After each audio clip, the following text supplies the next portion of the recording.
أعوذ بالله من الشيطان الرجيم.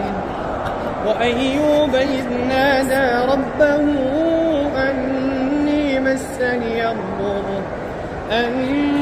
مسني الضر وأنت أرحم الراحمين. فاستجبنا له فكشفنا ما به من ضر وآتيناه أهله ومثلهم معهم رحمة من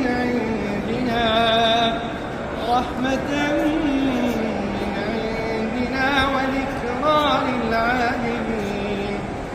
وإسماعيل وإدريس وذا الكفل كل من الصابرين وأدخلناهم في رحمتنا إنهم من الصالحين. وذا النون إذ ذهب مغاضبا فظن أن لن نقدر عليه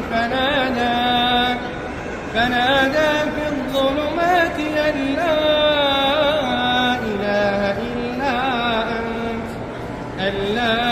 إله إلا أنت سبحانك إني كنت من الظالمين. فاستجبنا له ونجيناه من الغم وكذلك ننجي المؤمنين. وزكريا إذ نادى ربه رب لا تذرني فردا وأنت خير الوارثين. فاستجبنا له ووهبنا له يحيى وأصلحنا له زوجه إنهم كانوا يسارعون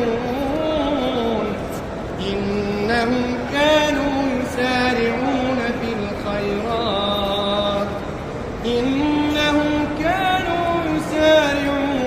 الخيرات يدعوننا رغبا ورهبا وكانوا لنا خاشعين. صدق الله العظيم.